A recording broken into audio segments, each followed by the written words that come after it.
Hello friends, welcome back to my channel. বন্ধুরা, লক্ষ্মীর ভাণ্ডারের এক বিশাল বড় দুঃসংবাদ নিয়ে আজকের এই ভিডিওটি। আপনারা সবাই হয়তো জেনে গেছেন ইতিমধ্যে যে লক্ষ্মীর ভাণ্ডার বাতিলের পথে। লক্ষ লক্ষ মহিলার নাম বাদ হচ্ছে এই লক্ষ্মীর ভাণ্ডার প্রকল্প থেকে। কাদের নাম বাদ যাচ্ছে এই লক্ষ্মীর ভাণ্ডার প্রকল্প থেকে, কেনই বা বাদ করা হচ্ছে, যাদের নাম লক্ষ্মীর ভাণ্ডার থেকে বাদ দেওয়া হচ্ছে তাদের কি করতে হবে, এই সমস্ত বিষয় নিয়ে বিস্তারিত আলোচনা করা হবে আজকের এই ভিডিওটিতে। তাই আপনাদের কাছে অনুরোধ, আপনারা অবশ্যই ভিডিওটিকে স্কিপ না করে সম্পূর্ণরূপে দেখবেন। যদি ভিডিওটিকে সম্পূর্ণরূপে আপনারা না দেখেন তাহলে কিন্তু পুরো বিষয়টা জানতে পারবেন না, কেন নাম কাটা যাচ্ছে, কাদের নাম কাটা যাচ্ছে এবং নাম কাটা গেলে কী করতে হবে। আপনারা সবাই জানেন যে মাননীয় মুখ্যমন্ত্রী মমতা ব্যানার্জি পশ্চিমবঙ্গের মা বোনদের আর্থিকভাবে স্বাবলম্বী করতেই চালু করেছিলেন লক্ষ্মীর ভাণ্ডার প্রকল্প, যা ইতিমধ্যেই সারা ভারতেই সাড়া ফেলে দিয়েছে। এবার সেই প্রকল্প নিয়েই এক বিরাট বড় দুঃসংবাদ। লক্ষ্মীর ভাণ্ডার প্রকল্পের তালিকা থেকে বাদ দেওয়া হচ্ছে বহু মহিলার নাম। জানুয়ারি থেকেই সেই সব মহিলাদের টাকা পাওয়া বন্ধ হয়ে যাবে যাদের লক্ষ্মীর ভাণ্ডার প্রকল্প থেকে নাম বাদ হয়ে যাবে। এবার সরকারি মাধ্যমে জানা গেছে যে বেশ কয়েকটি কারণের জন্যই নাকি এই রাজ্য সরকার এই সিদ্ধান্ত নিতে বাধ্য হয়েছে। তবে যাদের নাম বাদ যাচ্ছে তারা চাইলে পুনরায় সঠিকভাবে তথ্য পূরণ করে সেই লক্ষ্মীর ভাণ্ডার প্রকল্পের সুবিধা পাওয়ার জন্য নতুনভাবে আবেদন করতে পারবেন। তাহলে আর দেরি না, এই বিষয়ে বিস্তারিত জেনে নেওয়া যাক আজকের এই ভিডিওর মাধ্যমে। তার আগে লক্ষ্মীর ভাণ্ডার প্রকল্প কি, লক্ষ্মীর ভাণ্ডার ইতিহাস, লক্ষ্মীর ভাণ্ডার কবে চালু করা হয়েছিল সেই বিষয়ে একটু সংক্ষিপ্ত জেনে নেওয়া যাক। আপনারা সবাই জানেন যে 2021 সালে পশ্চিমবঙ্গের মাননীয় মুখ্যমন্ত্রী মমতা ব্যানার্জির উদ্যোগে চালু হয় পশ্চিমবঙ্গ মহিলাদের জন্য এই লক্ষ্মীর ভাণ্ডার প্রকল্প। এই প্রকল্পের আওতায় প্রথমে সাধারণ শ্রেণীর মহিলারা মাসে 500 টাকা করে আর তপশিলি জাতি ও উপজাতি শ্রেণীর মহিলারা মাসে 1000 টাকা করে ভাতা পেতেন। এরপরে 2024 সালের লোকসভা নির্বাচনের আগে এই ভাতার পরিমাণ বাড়িয়ে দেয় রাজ্য সরকার। তখন থেকে সাধারণ শ্রেণীর মহিলারা 1000 টাকা করে এবং তপশিলি জাতি এবং উপজাতির মহিলারা মাসে 1000 টাকা করে পাচ্ছেন।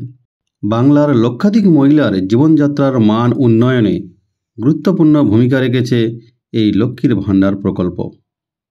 তবে বর্তমানে তালিকা থেকে বহু মহিলার নাম বাদ যাওয়ায় অসুবিধায় পড়েছেন অনেক মহিলা। তবে কেন লক্ষ্মীর ভাণ্ডার প্রকল্প থেকে মহিলাদের নাম বাদ যাচ্ছে, প্রথমে সেই বিষয়টাকে অবশ্যই জানতে হবে। যে সব কারণে লক্ষ্মীর ভাণ্ডার প্রকল্প থেকে মহিলাদের নামগুলি বাদ পড়ছে, প্রথমে সেই সব কারণগুলিকে জানতে হবে। তাই অবশ্যই আপনাদের মনোযোগ দিয়ে সেই কারণগুলোকে দেখে নিতে হবে। তাই দেরি না করে চলে আসি মূল বিষয়।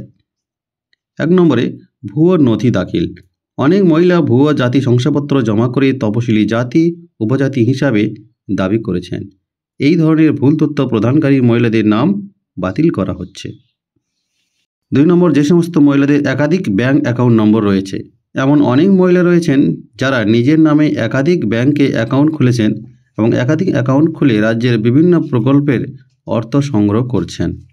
এটি অনিয়ম হিসেবে বিবেচিত হওয়ায় সেই সমস্ত মহিলাদের নামও লক্ষ্মীর ভাণ্ডার প্রকল্প থেকে বাদ দেওয়া হচ্ছে। 3 নম্বর, বয়সের ভুল তথ্য।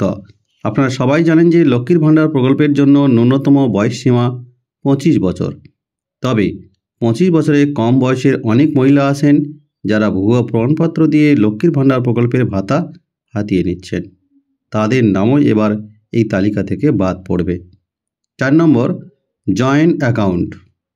যে সমস্ত মহিলাদের ব্যক্তিগত ব্যাংক অ্যাকাউন্ট না থাকার কারণে জয়েন্ট অ্যাকাউন্ট ব্যবহার করছেন, তাদের নামও এবার লক্ষ্মীর ভাণ্ডার প্রকল্প থেকে বাতিল হবে। 5 নম্বর, অসম্পূর্ণ KYC। লক্ষ্মীর ভাণ্ডার প্রকল্পের জন্য আগে KYC বাধ্যতামূলক ছিল না, কিন্তু এবার তা বাধ্যতামূলক করা হয়েছে। তাই যাদের ব্যাংক অ্যাকাউন্টের KYC আপডেট নেই তাদের ভাতা সাময়িকভাবে বন্ধ রাখা হয়েছে। তবে যাদের নামে এই লক্ষ্মীর ভাণ্ডার প্রকল্প থেকে বাদ পড়ছে তাদের কি করতে হবে, কিভাবে তারা তালিকায় নাম নথিভুক্ত করতে হবে সেটা একবার দেখে নিন। যে সমস্ত মহিলাদের নাম বাদ পড়ছে তাদের নিম্নলিখিত ধাপগুলি অনুসরণ করতে হবে, তাহলে লক্ষ্মীর ভাণ্ডার প্রকল্পে নাম নথিভুক্ত করতে পারবেন। 1 নম্বর, প্রমাণপত্র ঠিক করতে হবে। যে সমস্ত মহিলারা ভুয়ো নথিপত্র দিয়ে নাম নথিভুক্ত করেছিলেন তাদের অবশ্যই সেই নথিপত্র বৈধভাবে জমা করতে হবে। 2 নম্বর, নিজের নামে ব্যাংক অ্যাকাউন্ট খুলতে হবে। যে সমস্ত মহিলারা জয়েন্ট অ্যাকাউন্টে এতদিন ধরে লক্ষ্মীর ভাণ্ডার প্রকল্পের মাধ্যমে ভাতা পেয়েছেন তাদের নিজের নামে অ্যাকাউন্ট খুলে আপডেট করতে হবে। 3 নম্বর, KYC আপডেট করতে হবে। তাই আপনারা অবশ্যই দেরি না করে নিজের ব্যাংকে গিয়ে দেখে নিন আপনাদের কেওয়াইসি আপডেট করা আছে কিনা। যদি না থাকে তাহলে অবিলম্বে কেওয়াইসি নথি জমা করুন। 4 নম্বর, স্থানীয় বিডিও অফিসের সঙ্গে আপনারা যোগাযোগ করতে পারেন। যদি এগুলির মধ্যে কোনোটাই আপনার সমস্যা না হয় অথবা এই সব সমস্যা না থাকার পরেও যদি আপনার টাকা না ঢোকে, তবে অবশ্যই ব্লকে গিয়ে কিন্তু আপনাদের যোগাযোগ করতে হবে। কারণ আপনারা সবাই জানেন যে লক্ষ্মীর ভাণ্ডার প্রকল্প বর্তমানে রাজ্যের সবথেকে বড় প্রকল্প, যার আওতায় কোটি কোটি মহিলার নাম রয়েছে। এদের মধ্যে ভুয়ো আবেদনকারীকে সরিয়ে যাদের প্রকৃত দরকার তাদের সুবিধা দেওয়াই রাজ্য সরকারের মূল লক্ষ্য। তাই প্রকল্পের স্বচ্ছতা বজায় রাখতেই রাজ্য সরকারের এই পদক্ষেপ। তাহলে বন্ধুরা, এই ছিল লক্ষ্মীর ভাণ্ডার প্রকল্পের সম্বন্ধে আজকের আপডেট। আশা করি আজকের আপডেট আপনাদের অবশ্যই হেল্পফুল হবে। তাই আপনারা দেরি না করে এখনই নিজেদের স্ট্যাটাস চেক করে দেখে নিন আপনাদের লক্ষ্মীর ভাণ্ডার স্ট্যাটাস ওকে আছে কিনা। যদি কোনো রকম গরমিল থাকে তাহলে অবশ্যই স্থানীয় বিডিও অফিসের সঙ্গে যোগাযোগ করে বিষয়টি মিটিয়ে নেওয়ার ব্যবস্থা করুন। যদি ভিডিওটিকে ভালো লেগে থাকে অবশ্যই ভিডিওটিকে বেশি বেশি করে লাইক এবং শেয়ার করবেন যাতে সকল কাছে ভিডিওটি পৌঁছে যায়।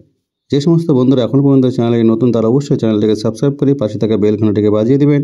আর যারা ইতিমধ্যেই সাবস্ক্রাইব করেছেন তাদেরকে অসংখ্য ধন্যবাদ জানাই।